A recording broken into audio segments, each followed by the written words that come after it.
Bismillahirrahmanirrahim. Alhamdulillahi rabbil alamin. Hamdan kathiran tayyiban mubarakan fihi kama yuhibbu rabbuna wa yardah. Wassalatu wassalamu ala khayri khalqillah Muhammad ibn Abdillah wa ala alihi wa sahbihi wa man wala. Të dashur dhe të nderuar vëllezër të pranishëm në këtë xhami, Allahun e madhreshëm e falënderojmë ashtu siç meriton madhëria e tij të falëndrohet. Allahun e madhreshëm e falënderojmë për të gjitha dhuntit dhe begatit që madhëria e tij vazhdimisht me to na gëzon dhe na begaton. Dëshmoj dhe deklaroj se nuk ka hyjni që meriton adhurim veç Allahut Dhul Xhelal, i cili është një parivar dhe pa ortak. Dëshmoj dhe deklaroj se Muhamedi sallallahu alaihi wasallam është rob dhe i dërguar i Allahut, me të cilin Allahu i madhreshëm e vulosi vargun e pejgamberisë. Salavatet dhe selame qofshin mbi këtë burr, mbi familjen e tij të pastër, të ndershme, mbi shokët e tij fisnik dhe të sinqert, dhe mbi gjithë besimtarët që ndjekin rrugën e tij, përfshi edhe ne deri në ditën e gjykimit. Jemi në ajetet e surës An-Naml, ajetet e cilat flasin për Salihun alayhis salam dhe popullin e tij Thamud. Ishte fillimi i ajeteve nga ajeti 45 dhe në ajetin 53. Në mësimin e fundit para Ramazanit filluam të japim një sqarim të përgjithshëm këtyre ajeteve kuranore që i lexuam në arabisht dhe filluam të japim përkthimin dhe kuptimin e parë të këtyre ajeteve që të vazhdojmë pastaj me radhë ashtu sikurse i kemi bërë me të gjitha ajetet kuranore tjera në përgjithësi. Edhe kemi mbet tek pjesa ku përmend Allahu Gjall, wa kana fil medinati tis'atu rahtin yufsiduna fil ardi wala yuslihun. E në atë qytet, në atë vend banim, në atë popull, ishin 9 persona të cilët bënin fesad në tokë dhe nuk rregullonin asgjë. Nëse ju kujtohet nga ajo që kemi folë në atë mësim, kemi përmenë se çdo herë bota ndahet në 2 grupe bazike, ka dhe një ndamje në 3, po 2 janë shkresore, ato që janë protagonistët e storjes, e rrëfimit, e ndodhis, janë besimtarë dhe jo besimtarë. Kështu dahet bota edhe në kohën e Salihut alayhis salam, edhe përmend Allahu Dhul Xhelal në ajetin e parë, nëse ju kujtohet, fa idha hum fariqan yahtasimun. Thot Allahu Dhul Xhelal, wa laqad arsalna ila Thamud akhahum Saliha, na e kemi dërguar Salihun te populli Thamud, porosia e tij ka qenë ani ibudullaha, adhurona Allahun, fa idha hum fariqan yahtasimun, e ata përpara ose përballë kësaj thirrjes u ndan 2 grupe. Një grup e pranoi këtë thirrje, një grup e kundërshtoi. Edhe sot është e njëjta situatë. Dikush e ka pranuar thirrjen e Zotit Dhul Xhelal dhe pejgamberëve të tij që nga Ademi së mbetët Muhamedi sallallahu alaihi wasallam, dhe të tjerë e kanë refuzuar dhe kanë kundërshtuar. Edhe tani do të këta refuzuesit filloi problemi me urrit, problemi i Salihut alayhis salam dhe angazhimit të tij. E kuptoni vëllazë çka do të thonë? Njeriu kur ka akide, kur ka objektiva në jetë, kur ka qëllime madhore, ai nuk nalet nga veprimtaria e tij për akiden e vet, për objektivat e veta. Nuk nalet.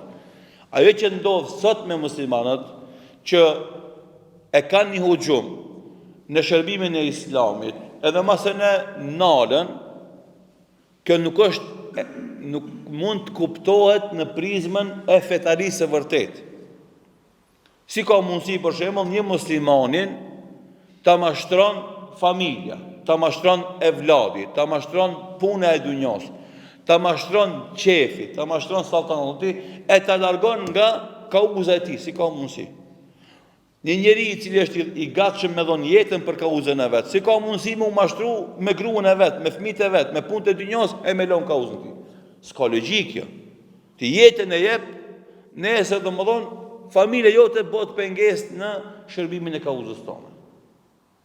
Edhe fatkeqësisht pjesa dërmuese 2 miliardë 200 milion muslimanë në botë janë të këtillë që janë besimtar, janë muslimanë, adhurojnë Allahun një, edhe kanë kauz islamin, spaku deklarativisht, mirë por realisht, ata nuk bëjnë kur gjë në shërbimin e islamit. Se për ndryshe, po të ishin qenë muslimanët, këta 2 miliardë e 200 milion muslimanë sot, në nivel të kësaj përgjegjësie, të kësaj kauze, që deklarativisht të gjithë deklarohen ashtu, sot ummeti islam s'do i kishte këto probleme që i kanë në këtë 100 vjetor rreshtazi banal. Do ishte shumë lehtë për t'u zgjedh. Edhe problemin e fundit e kemi rastin e Gazës, nuk është i vetëm, gjithsesi muslimanët kanë probleme Turkmenistanin lindor, kanë Myanmar, kanë domethënë Sudan, Siria, Iraku, Afganistani pak merret, Libia, Libani, Palestina, do thotë kemi një grumbull problemesh ku muslimanët as spektator bilem do vendes janë. Për shembull me juve, çka është ndodhur në Sudan kohën e fundit? Valla thotë gjos. Allah mos shumë larg Sudani, ose di detovën ku manon fsha ka e tim vetë për Sudan. Palestina alhamdulillah din me gjithë është dhimbja më e madhe, ama ka një lloj mbulese mediatike, domthonë ndesh medias zyrtare, ndesh asaj alternative, edhe kemi më shumë informata, jemi të updateuar, që thonë në real time, në kohë reale, aty për aty çka ndodh e ki informatën. Ama çka ndodh Sudan? Se ki. Çka ndodh Libi? Se ki. Çka ndodh në Afganistan, çka ndodh në Myanmar, çka ndodh në Turkmenistan, ndodh s'ki informata. Jo që s'ka informata, ka. Mirë po, angazhimet tona të përditshme për qefet tona s'na lën neve më u marr me problemet e ummetit islam. A është përgjegjësi e secili njeri? Nuk është përgjegjësi e secili njeri më u marr me hallet e ummetit islam. Ama ndonjëherë më shku menja më thonë, çati be është një vëllai jemi musliman. Çka i ka hallet, çka i ka punë.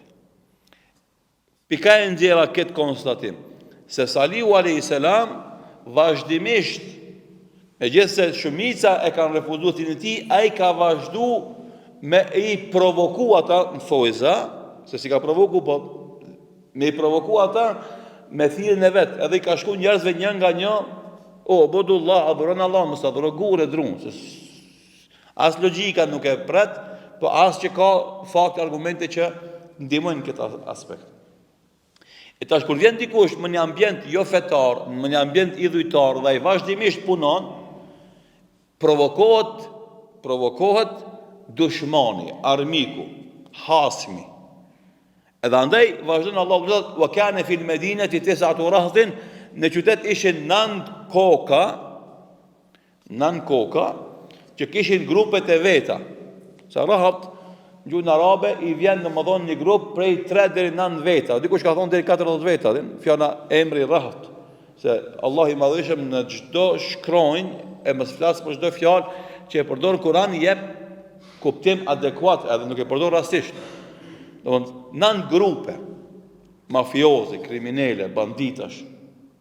Sepse sikurse e mira s'mundet mu përhap vet, edhe e keqja s'mund mu përhap vet. Edhe andaj muslimanëve sodit, nëse duhet me mush menën, se duhet me punu me xhamatën nda vet, atëri të këshirin grupet mafioze, mos se marrin vesh Kur'anin dhe Sunetin. Të këshirin ata për sherr vetë po mu i kanë me punue, për sherr. Edhe pse me bo keq është madje se me bo mirë. Ama të bëjnë xhamat. E kanë emirin e vet, edhe i kanë grupet edhe nivelet, edhe bashkëpunëtorët e afërt, e të lartë, edhe janë strukturuar. Bile kanë shkujt edhe libra për strukturat e grupeve më të mëdha mafioze në botë. E tash muslimanët duhet me punu për çam, duhet me punu çka për dert, duhet secili kryen vete. S'mund është i marrë sukses. Nëse për sherrin, për të keqen, po duhet xhamat, e për hajrin edhe më parë. Andaj theke ai shahidi i Islamit, Allahu e gëzoft me xhenet, theke shifesha fjalë bukur. Një kufër i organizuar e mposht një islam të pa organizuar. Kufër i organizuar e mposht islamin, sepse na themi islamit nuk mposhtet. Kjo është e vërtetë. Kur atëherë kur islami ka me pas ushtarët e vet të organizuar që e kanë kauz islamit për të cilin janë gatshëm me sakrifikuar dhe jetën e vet, dhe pastaj më janë nda pjesën më të madhe të jetës kauzës e vetë dhe normalisht bën edhe qefet tuja tjera pastaj. E ky islam nuk poshtet, ama që ky islami jon, që s'është as kauz, as e merr kohën më të madhe, sakrificën më të madhe tonën, as na nuk organizohemi mes vete për t'i ndarë detyrat dhe obligimet, ky islam nuk ka mundësi me poshtë dikan, me triumfun dhe dikujt. Edhe andaj është gjendja kështu, se një kufër i organizum e mposht një islam pa organizum. Edhe gjendja umetit islam është sot kështu, për shkak se islami është i pa organizum. E para është, do thotë, secili para pëlqen idenë me kon vet, i palidh me kërkan, pastaj kur të lidhet me dikan, ata të lidhur në atë grup kanë qef vet me qenë të partë, më të mirët, më të dukshmit, e tjerët ata s'bëjnë kur gjë, ata s'din me punu, ata janë të paaftë, domethënë mu bë 3-4 organizata brenda një katuni. Se kur kush me kërkan se më banon, 3 veta bëjnë, ama 30 nuk u bëjnë. Edhe 10 grupe ka 3, bëjnë 30, edhe pse në qatë katun, qato të 30 kanë mundësi me konë më një grupë. Nuk ka ndonjë pengesë për një gjë tillë. Ama pengesë jemi na vetë. Nefsi jon, egoja jon, mendjemallësia jon, arroganca jon, vetëpëlqimi jon e shumë smundje tjera që na pengojnë. Tu fol më kujtue 1989, 1991. Ishim në Damask për të mësuar gjuhën arabe dhe pa të takuar të djem të ri musliman, davetxhi, shërbim të islamit, mirë po, si ishim në atë huj, atëherë ishim neve dhe thëshin unë i takoj kësaj organizate islame, ama mos gabota përmendjesh se të na në Siri në atë kohën e Hafez Esedit, babës e këtij Beshar Esedit, time besheretave që e shkatruan Sirinë e punën e këtë drejtë, ishte, domethënë, dënim i përjetshëm në burg vetëm si antar një organizate islame, dënim i përjetshëm. Për tjetrën dënim me vdekje më një herë. Flas domethënë vitet fundin e të 90-tave dhe fillimin e 90-tave në Damask në Siri. Edhe ka vazhduar me atë trend domethënë deri tash kur filloi lufta në Siri dhe elhamdulillah rezultoi me rënien e atij pushteti diktatorial. Pse tash një pushtet diktatorial si ai e ka shpall, do thotë, dënim përjetshëm nëse je antar një organizate islame dhe dënim me vdekje, pse? Sepse ai është problem për atë shtet, organizimi, nuk është, ama xhamiat janë konë qelë, o vllazni. Ju besoj kush e kon haç për tokë o kon Damask, ka po xhamiat janë edhe në kohë janë konë qelë. Domthon, aty pushteti diktator nuk i pengon se ti falesh vetëm. Se shkon në xhami, si pengon. Edhe sëntanala ja, se është mo zullum i qartë edhe, ama nuk lën ti edhe ati shoku tanë që kin kratë djathë në saf, edhe ati që kin kratë shmajt toni në saf, nuk ju lën juve me konë bashkë, edhe ju me bot diçka ma shumë. Edhe ne kina të vllazni të ri, kur im teket të njerë me bot në një aktivitet në xhami edhe me marë përgjësi në xhami, ju duket vetja se sahabe janë të bo maksimumi. Ti e dhe bo një minimum shërbim. Edhe fundi jetë e bo vetë se që ati e gjemati. Faresh që ati në fëmijët e tu mësojnë që ati edhe realisht ja bon vetë si të ma bo mu, se unë e s'falë në ati. I të bo vetë. Po edhe ajo duket shumë, e mos foli me bo diçka ma shumë se kjo. Edhe duke unis nga ky zullum që është bo muslimanve dhe pengesave që kanë bo muslimanve të organizohen mes vete, sot një pjesë e madhe e xhamatit musliman që falen kanë frikë me u bë aktivist për një shoqat. Edhe i thuti, a na duhet një aktivist për një projekt me na menaxhue, projekt humanitar, projekt mësim me fëmijë, projekte të vogla, domthonë ti ki veç me menaxhue, me mbledh hoxhallarët, me mbledh davetxhit, me mbledh fëmijët, na e sigurojmë vendin, na e sigurojmë parët, po na duhet dikush me uar me këtë punë. Valla, bën boxha të ma falesh mua dikush tjetër. Për ditë neve na ndodh çka. Unë e tham me plot përgjegjësi dhe me plot argumente se alhamdulillah Allah na ka dhënë mundësi që 35 vjet me punu në shërbim të islamit edhe në forma të ndryshme të organizimit. Në shumicën e rasteve ti rrallë mundesh me gjetë, di kam thonë i pari hoxha, unë e sosi këtë punë, mëse me nda këtë punë shumë. Me gjetë njëri kështil, mas e shka ndodhë për neve në këtë punë që i kina mësë ati e lana. Se s'ka dytë e tretë. Një lejmërot edhe na këtë lejmërot e mas e s'dina me unë nalë të i dhëmë përgjësi atje. Gjemati që i falet 10 vjetë, 20 vjetë, 30 vjetë, u mere për këtë përgjësi, jo. E pastaj këtë kanë kritika, valla kjo punë s'po bën, ajo punë s'po bën, ki hoxha s'bën, ai gjemati s'bën, ajo të bori s'bën, kjo xhami, kata. Zonin mos me tani. Nëse si e i gatshëm ti me marë përsipër përgjësi në xhamin tonë, valla më shele gojen edhe më sfal. Se për me kritiku këtë din, ama në publik, nëse je qasë asi roçko, t'il luj. Kape topin edhe jep gol. Në publika, me përhorit. E kjo është problemi jonë. E Saliu a.s. ishte motor që së nalke, punojke. Edhe normalisht e pengojke atë dushmonin, se ai son me pa për hapit hajrit dhe të mirës. O vllazin, na shembulli kemi këta pejgamberët e Allahut.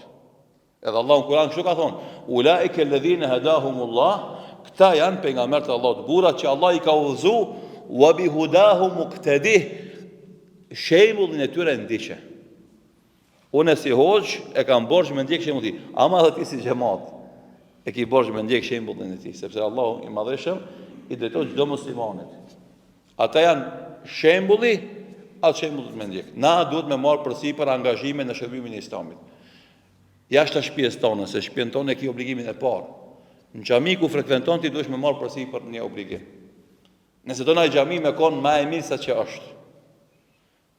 Nëse ka mektep afër shtëpisë tonë, e ke për obligim me marr aktivitet në atë mektep. Nëse do me la përgjegjësinë tënde ndaj Islamit, a nëse do këtë tjetë me bë punë e ti veç kritika me dhonë, atër ti folë sa dush, e parë Allah s'ka me tu marë, sepse ketër, ai vëzat me ka zanat me folë, ama asë njerë s'ka marë përsipër përgjithësi. Që mirën veç sendet, nuk është njerë 2, 10 vjetë, 15, 20 vjetë, kur njerë s'merë përgjithësi njëtën tonë, thot, ai veç di me folë, di me punë. E dyta, ti s'ki me kontribu konkretisht për të qunë kam një punë e hajë dhe punë e mirë. Edhe, me gjithse e botë parasyve toa e punë. Ama, se vapin s'ki me marrë ti. Ka me marrë ai që i ka nisë. Edhe andaj, për shembull, më pat pëlqy shumë, kur një hoxh, një shok i joni Allah, inshallah jep shëndet e bereqet, e pa çu fëmijën në studime, e thëke nuk kam dëshirë kur kush me mnimu për shkollimin e fëmijës tem, që unë du mi marrë se vapet e shkollimi ti, se nesër për të bota e hoqë, unë e mi marrë se vapet e ti. Subhanallahu, me gjithë se gjendja ekonomike nuk e ndihmoj ka atë, sepse argjimet e shkollimit janë më të mëdha. Janë shumë të mëdha se sa argjimi një paketit humanitar që janë dhënë fukaras. Ama normalisht 50 euro është marrë mi dhon se 500 euro mi dhon për një talebe. Në mujt po flas. E lexosha dje një video 135.000 euro ishte viti shkollor në shkollën më të shtrenjtë botë, 135.000 euro. Edhe mendojsha në vetë a është shtrenjtë, s'është shtrenjtë. Se 5 fëmijë kishin një kujdestar në atë shkollë. Klasa ishte nër 20 nxënës. Patjetër. S'ka 135.000 euro në vjet ishte viti. A ja vlen. Ama s'kena, na kena për çka dojna. Na kena me blej kërë shtrenjtë 100.000 euro, na kena me pare me bo shpit shtrenjtë 100.000 euro, na kena darsë me bo 4-40.000 euro, na kena pare për me bo pushime 4-4.000 euro, ama s'kena pare me i dhonë 135.000 euro për shkollimin e fëmijës tonë. S'kena. Në më dojna na me i dhonë për ati. Ja, se s'kena, se kena, kur kena për këto punë, kena për atë. Po shpuna se na nuk e dina vlerën diturisë, edhe nuk e paguim në diturinë. Andaj neve na vjen malet me dhon 50 euro një fukaras, e gjitha me i filonive, student është 500 euro në mujtë hargjime t'i ka se është në gurbet, banesa, ushqimi, shkolla, 500 euro se mblojnë. Valla që, shumë parës. Po, ama, për qatë kime meti me një shoqëri që veç barkit kam ja pas gajre, edhe s'kime pas njerëz që nesër kanë me përdor trunin për të ndryshu gjendjen tonë. Edhe mos e ne, ti kime pagujt, ti atë mos investim kime pagujt të ardhmen. Shumë fishin bilim kime pagujt. Ama, kush nga ka faj nase nuk e investu në arsimin tonë. Nese, Saliu a.s. punoj, u angazhu, u bo sfid për shoqërinë. Edhe shoqëria i ka 2 nivele të veprimtarisë. E ka nivelin zyrtar oficial, e ka nivelin underground, që dhe nën toksor. Edhe e para që përdoret për të këshim në kjo është subhanallahu shumë interesant. E para që përdoret për të ikë zyrtarizimit të kundërshtarit është mos mu marë zyrtarisht me te. Edhe sot për shembull kur një forcë opozitare e merr pushtetin me një shtet, shtetet e mëdhaja, sidomos situata kurse kanë kontroll atë lëvizje opozitare, nuk e pranojnë më një herë pushtetin e tij, e marrin distancë. Pse? Se në momentin që pranon zyrtarisht pushtetin e tij, ti domthon e faktorizova atë, e marr distancë. Derisa ta nështrojsh të tërësisht, e pastaj e mendon a ja vlen me majt apo ki alternativë më të mirë. Edhe në kohën që e manë ti në kompluk që themi na, dhe më thonë, se di si dhe në kompluk në Shqipëri, se në marsh, dhe më thonë, në presion, jo presion, po e manë në distancë kuptimin nuk je për kraj, as nuk e kundërshton. E manë në distancë, ti mundosh me kriju alternativat të reja, për grupeve të ndryshme, për shembull. Momenti që dështojnë këtë tentativat me bo alternativë, sepse ka momente historike që kërkos se pranon me lujtë rolin dhe më thonë e kuizlingut, bashkëpunëtorit të forcave të huja. Po e shef se dhe më thonë atë dheu vendi ka marrë një qeverisje të re, sinqert, edhe përkrajnë gjithasë. Kjo ndodhi në Siri tash, për shembull, pardje kur shkoi kryetari i ri në Emiratet e Bashkuara, çat ditë doli njëra prej brigadave që siç të nënshtrua publikisht sa na i nënshtrohemi domethënë shtetit të ri dhe pranojmë kom pjesë e forcave të rendit të sigurisë edhe të Ministrisë së Mbrojtjes. Do thotë jep mesazhin se dikush e ka marrë me shpresa se ti rri në rezervë, helbet na neve për shembull nuk na shkon plani me këto të rit, kemi ti për me e bo planin e dytë. Edhe këtu te Salihu alayhis salam, që këtu janë mësime jetë, vëllazni, kjo Kurani neve ne ka kallëzuar, po kështu se kupton shumica e njerëzve që lexojnë këtë ajet kuranor, po ne kuptojmë se na kemi përjetuar. Edhe e lexojmë në zhvillimet e reja që ndodhin në botën islame. Pushtetet idhujtare, pushtetet jo besimtare, lëvizjeve që thrasin në besimin Zot, lëvizjeve fetare, lëvizjeve religjioze, lëvizjeve monoteiste, nuk dojnë në asë një rast mu dhonë relativitet, relevancë. Nuk dojnë në asë një moment mi dhonë relevancë. Shka të më dhonë relevancë? Me qenë faktori rëndësishëm në matematikat tuja. Edhe andaj, këtu është përmen termi, subhanallah, kjo është për mrekullive kuranore, wa kane fil Medinet i tisatu rahtin, ishin 9 grupe në Medine, 9 persona që kishin grupet me vete. Nuk e përmendi parin, se zakonisht nëse kujtohet në mësimet e mëhashme, ne kena përmendi parin, ballavaqimin parin. Paria është pjesa zyrtare. Këtu kemi ballavaqimin me pjesën jo zyrtare, se shteti, momenti që të pranon si palë në bisedime, çka themi na? Gjysmë e punës usës. Se u faktorizove ti. Edhe lufta më e madhe kur ka përplasje mes grupeve brenda një shtetit, është me pranu si palë negociata. Nëse ti të ka pranu si palë negociata, ti më je faktorizu. Nëse ju kujtohet 2001 këtu të na, do thot lufta më e madhe bëheshte që UÇK-ja mos tjetë palë e negociatave. Po të ketë përfaqësues të vet, politik, partitë politike domosht shqiptare dhe për shembull për dallim pe UÇK-s Kosovës, ku ishte UÇK-ja pjesëmarrës në Rambuje, për shembull, me përfaqësues të vet, në marrëveshjen e Ohrit, UÇK-ja s'është pjesë e marrëveshjes së Ohrit. Pjesë e marrëveshjes janë partitë politike shqiptare, është Prosperiteti dhe PDSH-ja. Pse? Sepse ishte momenti që na e pranojmë UÇK-n si faktor, faktikisht ajo mo e fitoi gjysmën e luftës, se u arsjetu rebelimi i tij. Edhe andaj insistohej ishte maksimum që ata mos me kon pjesë, që normalisht përfaqësues politik të UÇK-s atë kohë e pranon, sepse kishin marrëveshje të mirë me përfaqësues politik të shqiptarëve në Maqedoni, edhe me Prosperitetin dhe me PDSH-n, edhe ata morën rolin e përfaqësimit domosdoshmë politik në marrëveshjen e Ohrit, dhe këtu tregu domosdoshmë gatishmëria e UÇK-s me sakrificën e vet për interesin e popullit shqiptar. Megjithatë, u arrit një marrëveshje. U arrit marrëveshja me kontributin e UÇK-s, se Prosperiteti ishte në pushtet, PDSH-ja ishte në pushtet, po ato kërkesa që i kishte UÇK-ja, ata si realizu. Realisht, edhe prospetit, edhe PDSH-ja i realizuan kërkesat e UÇK-s.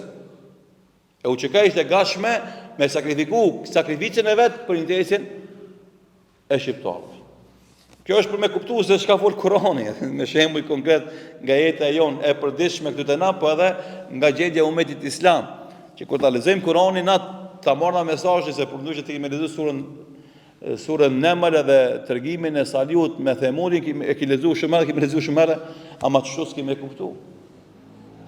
Se duhet me pas, domethënë, përvojë në kuptimin e Islamit edhe realitetin tonë për me kuptue ajetin këtë porosi.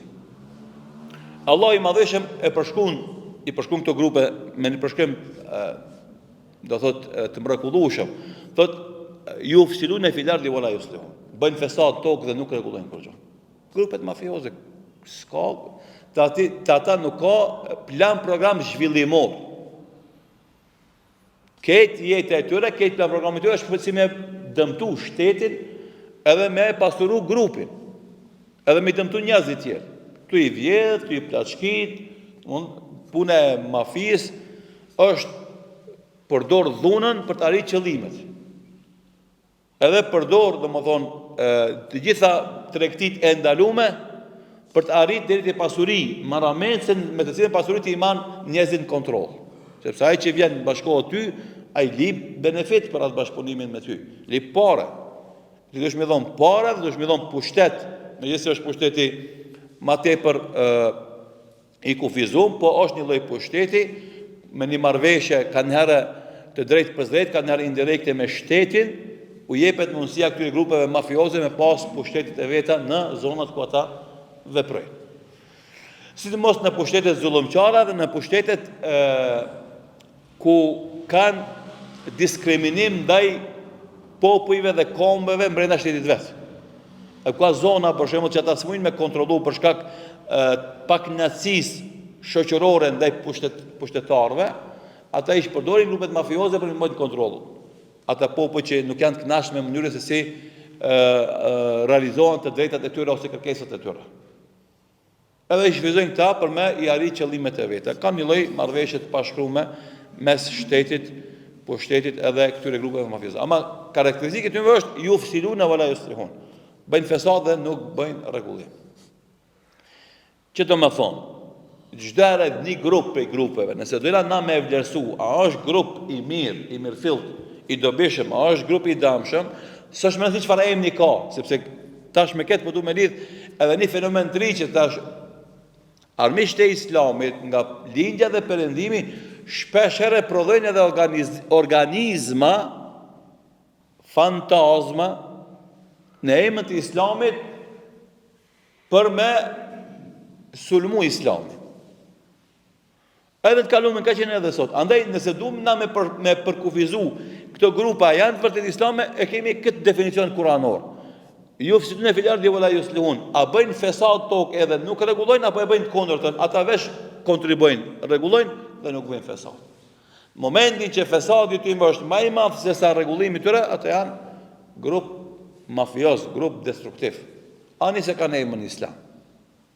A nëse është e kundërt ta bëjnë rregullim më tepër se bëjnë fesad, sepse edhe gabimin kur e bëjnë ata e pranojnë fajin edhe gabimin, thonë që kjo ka qenë gabim për nesh dhe na se kemi pas këtë qëllim, por neve na u përvjedh ky moment edhe distancohemi prej këtij mendimit, prej këtij veprimit, prej këtij grupi.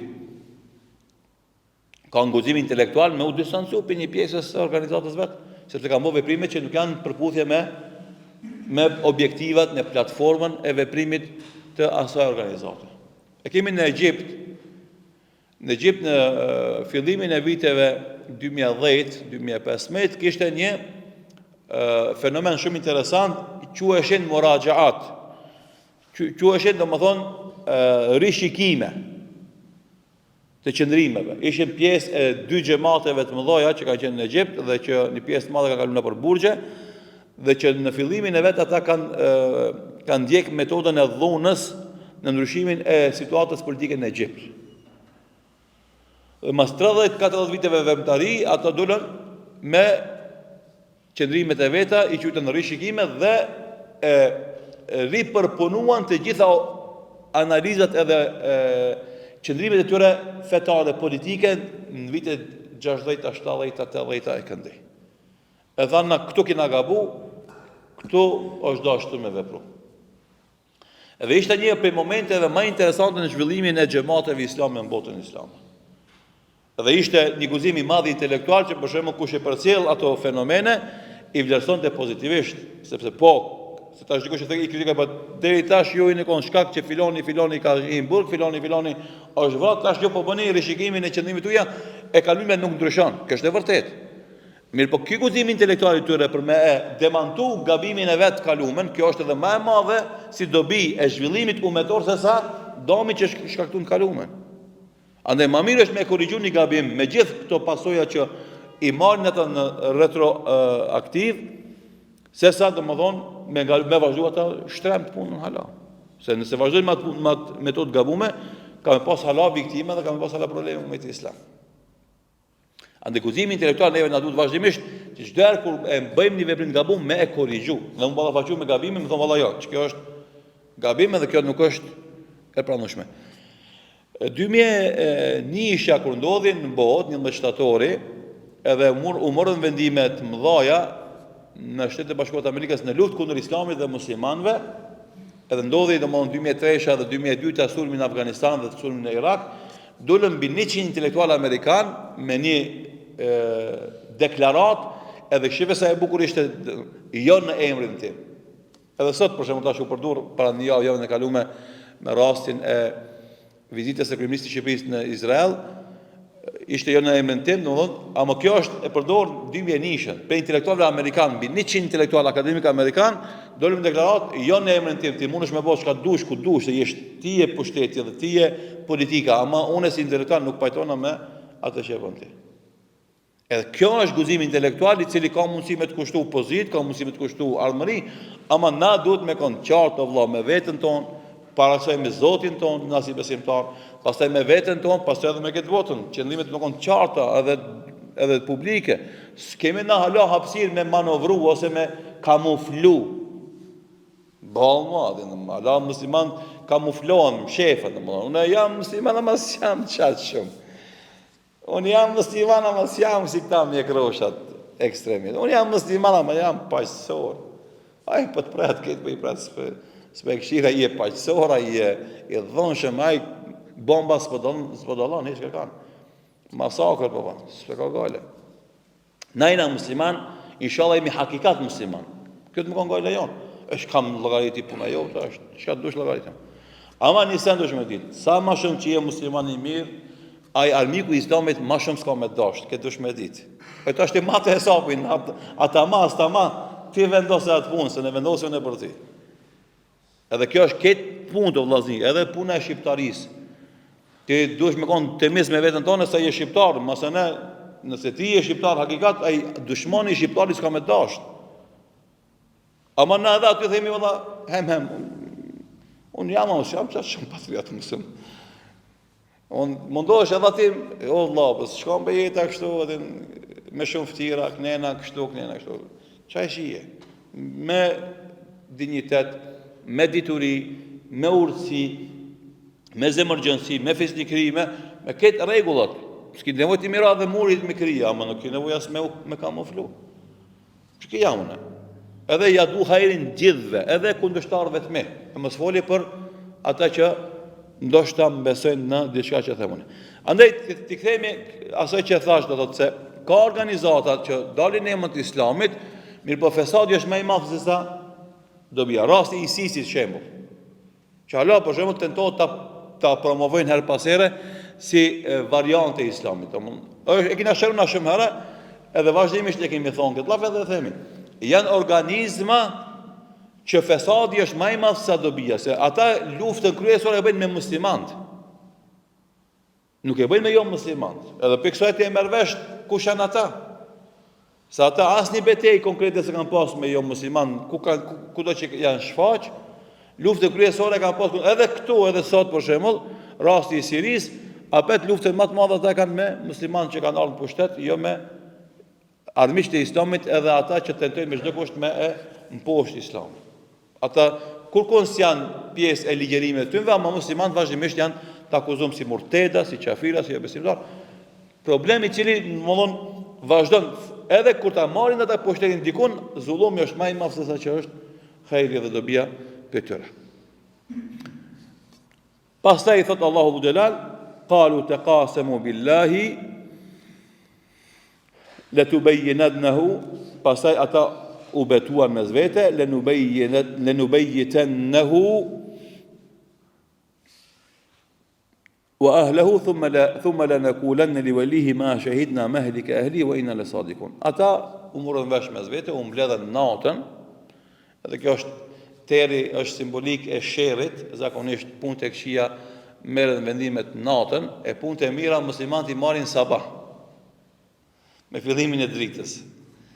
Edhe kjo është problemi i radhës i umetit islam, që sabahin domodin e kena vështirë na me shti në repertuar, në planin ditor.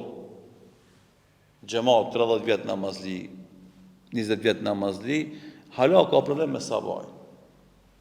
O bo babe, babgjish, domon hala ka problem me sabahin, mos ta marrë kush personazh se kam kërkan personazh, vallai kam thjesht prej dhritës që e mendoj se tash na kur ti bëjmë 40 vjet e të tutje, na mo duhet me kalu për fazës unë edhe vetja ime, në gjihadin e vazhdueshëm që e bën me nefsin e vet, me kalu në fazën unë edhe fëmijët e mi, cili jam modeli për fëmijët e mi, mas paku. Edhe një fëmijë që e shef babën e vet për ditë sabah, ose falet shtëpi ose falet masi del dilli, mund të ki hubetën me edukimin e fëmijës tan. S'mundesh me kon modeli i mirë për fëmijën tan. Edhe andaj tham edhe djem vetri, delin sabah, mësojnë e vetën sa një tri me dal sabah, që t'ju ngele shprehi. E para te puna e xhumit, se dikush domosdoshmë ka problem me xhumin. Që ta mësosh xhumin prej ora 3:30 verës deri në ora 6:30 7 dimrit, mësohesh çohesh çat kohë. Me dal xhumi më kollaj. Edhe mas kur ti bësh 40 vjet e përpjet, fillosh të jesh modeli i mirë për fëmijën tan. Që mos kesh nevojë ti më thon çun sabah, po zgjimi jot i rregullt dhe dalja jote në xhami e rregullt me automatizëm të jetë davet për fëmijën tan. E tash punët e mira bëhen sabah, punët e këqija bëhen natën. Qalu taqasamu billah, ata u betuan, than na kena me bë sherr sa liut natën, kena me myt. Edhe pastaj kur ta lipin gjakun e tij familja e vet, kena me thonë na se dina. Kush e ka bë? Se do janë apna si detyr njonit pa njofshëm, ai ka me ekzekutu, ka me bë atentat, ka me myt, edhe mas na kena me betu se dina kush e ka bë. Se për me shumica s'kan me ditë, se zakonisht domodin ju e dini edhe në sistemin e veprimit mafios do thotë ekzekutuesi nuk dihet domodin. Kush më konë e pimrena, ko mos më konë jashtë rrethit. Edhe kështu thotë na jemi të pasur, edhe kur të vish para inspektorit që të bën tortura psiqike për me të nxjerr informata, ti s'din, s'në thuaj që filani e ka bërë se s'din. Kjo është mënyrë që si e përdorin mafias të kaluar edhe sot njëjtë. Edhe andaj këta thanë, na do e bëjna planin, do e marrim vendimin, do japna detyrën dikujt me mbyt, me bë atentat, edhe pastaj kur të na vjen dikush me familjes vet kush e ka vrarë, se këto kanë qenë kundërshtarët e parë. Ja. Në përmend na ka pengu, jemi kon kundër, ama na se kemi vrarë. Edhe normalisht shumica që kanë me fort se kanë vrarë. Megjithatë vendimin e kanë marrë bashkë wa inna lasadikun, edhe kanë me thonë, kanë me pretenduar rrejshëm se na jemi të sinqert në këtë konstatim toni. E pastaj Allahu Dhul Jalal vazhdon wa makaru makran wa makarna makran. Ata bën kurth, bën shantazh, bën sabotim. Kjo është realiteti i veprimit të kundërshtarëve të Islamit që nga Ademi alayhis deri më sot. Edhe gabimin më të madh që e bën një pjesë e madhe edhe hoxhallarëve, edhe xhamatit, edhe analistave, se deklaratat edhe planet e shteteve armiqësore ndaj Islamit i marrin me zemër bardhësi, edhe i llogarisin si gjërat dobishme dhe të mira për Islamin dhe muslimanët. Ky ajet pranor neve na thotë kush kështu e kupton deklaratën dhe veprimin politik të forcave armiqësore të Islamit është njeri me ndjelet. Është njeri që ai s'duhet me fol për këtë punë se s'merr vesh. Ai duhet me net anësh mësu përzi, se s'është herezia e punë. Allahu xhalal masi e përmend domthon planifikimin e tyre dhe domthon e gjun ngurin e mshef dorën, thot wa makaru makran, ata bën kurth, bën sabotim, bën shantazh. Përdoren mekanizme jo normale në luftë kundër Islamit. Edhe kështu për herë ka ndodhur dhe ka më ndodh. Është ndodhur dhe ka më ndodh. Mos priti armiqësi sinqert ose fair play look më një luftë që është globale. Edhe është historike, lufta mes vërtetës dhe të kotës. Se ai e din se s'mundet me fair play look me i dalë karshi Islamit. Se në momentin që ata kanë me qenë korrekt në luftën kundër teje, ti ke me fitu. Edhe ata kanë një luftë me të poshtë, jo me të thonë fitore, ti që ti me vërtetu e se jenë hak. Andaj kanë me përdor të gjitha mekanizmat e mundshme, ma të ultat, ma të poshtrat, që me të poshtë ty. Nëse s'mujnë me të poshtë, s'paku me të avonu fitore në ty. Edhe kjo është duke ndodhë të umeti Islam sot, se biidhnillahi ta'ala me lejen dhe ndihmën e Allahut, i umeti Islam s'ka mund poshtë. Edhe kush i ka ndëgjue 2-13 derset e surës Feth që kena bona, besoj që ka marrë bon mësime për me kuptu se inna fetahna aleke fethan mubina, na kena me të dhonë të shërimin e qartë, kjo ka me ndodhë, jo veç me Muhammedin sallallahu alaihi wasallam, pa dhe me umetin e tij. Ama normalisht, ajo që ndodhë për shkak dobësive tona dhe për shkak kurtheve dhe sabotimeve të armiqve të Islamit, ka mundësi me ndodhë vonesa e triumfit të Islamit.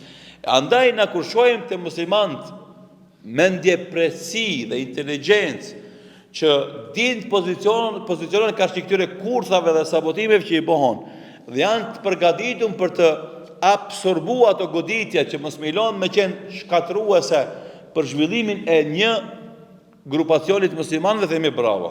Domthon psum po mësum. E thash pse kena psu, mas i kena mësu s'ka gale. Problemi që ka ndodhë me mua, me ty e me neve, që na shpesh herë psojmë, ama nuk mësojmë kur gjë. Atëra është gjëjmë me madhe. Ama pse pëson ti në diçka e ai pësimit bëhet mësim, atë është shumë në rregull. Se zhvillimi Islam në shekullin e 20 edhe shekullin 21 ka pas shumë pësime, mirë po pak mësime. E tani me hyjme në shekullin 21, po flas me kalendarin gregorian, se kalendari hijri është shekulli 15, me hyjmen tonë shekullin 21 ka zhvillime ndryshe në ballafaqimin mes Islamit dhe jo Islamit, mes Islamit dhe armiqve të Islamit. Edhe elhamdulillah ka një rritje të kualitetit edhe zhvillim pozitiv përgjithësi, megjithëse normalisht hala ka shumë për dëshiru, po janë momente shpesdhanse që na ndihmojnë neve për me vazhdu me elan fuqishëm me dhënë kontributin tonë në shërbimin të Islamit. Për ata që janë bind se Islami në shumë përpara pas sakrificën teme dhe tonë. Islami të na këtu. Islami jam e joti, në shumë përpara pas sakrificën teme dhe tonën. Nëse dënë me uspostu, me uzhvendose, me qenë pjesë e publikës, atë kemi me të publikti, vazhdimisht edhe kemi gëzu fitores momentalisht, apo kemi mërzit humbjes momentalisht, ama s'kemi fitu kur gjopi asaj. Ata që lujnë, ata fitojnë. Edhe kur humbin, edhe kur fitojnë diçka konkrete. Në na si musliman duhet me qenë pjesë e lojtarëve. Andaj, wa makarna makran, ata bën kurtha dhe na u bën kurtha tyre, wa hum la yashurun, por kurthat e Allahut janë më të sofistikuar. E kjo është ajo që na se kuptojmë edhe muslimanët aktivistë, kanë erë, për shembull e shohim atë që ndodh në Palestinë, atë që ndodh në Siri, atë që ndodh në Afganistan, atë që ndodh në Irak, atë që ndodh në Sudan, na kap një pesimizëm me thon çka mundomi na. Çka mujmë me bën na? Dështim. Na e themi këtë që ka thënë Allah. Wa makaru makran. Ata bëjnë kurtha, bëjnë plane, bëjnë sabotime, edhe na bëjmë kurtha. Dëgjosh që sot mëngjes një deklaratë të një profesor universitar të Amerikës, thot këtë që të lufta që ka ndodhur në linjën e mesme i kemi planifikuar. Ai nuk flet si politikan, flet si akademik, po ka planifikuar shtetin nga I cili vjen, bashkë me shtetin që ka të mbjellët aty, Izraeli. Do të kena planifikuar për 5 vjet, me ndodhë 7 lufta, është dash 30 vjet. E tash ti kur e ndëgjon atë, fillon me mendua, këtë kurdist, çka fitojmë na? Unë thamë lexoj këtë ajet edhe një herë. Wa makaru makran, ata bëjnë kurtha, wa makarna makran, edhe na u bëjnë kurtha, wa hum la yashurun, ama kurthat tona ata nuk jetojnë. Se ka njerë këto deklaratat e këtyre intelektuale në për forume ndryshme diplomatike edhe intelektuale, shtin dyshimin të shumë musliman, valla, këtë kanë kurdist musliman mish për top. S'është e saktë. Musliman kanë fitu më shumë se kanë fitu ata. Ama për këto edhe muhabete tjera që kanë me të për këto ajete, inshallah, në desë në arshën, nuk lutë Allah në e bjetë dhe bishme dhe vepra të mirat në epsi qëtë në fjallë dhe vepra, dhe ashtu se në ka bashkohë në këtë gjami, për të lexuar këto ajete kuranore dhe për të marrë të mësime, Allah I madhëshën në bashkohë me pejgambert e tij sallallahu alaihi ecma'in, Jannatul Firdaus, në veçantë me Muhammedin sallallahu alaihi wasallam, wallahu ta'ala a'lam, wa sallallahu ala Muhammedin wa akhir da'wana alhamdulillahi rabbil alamin.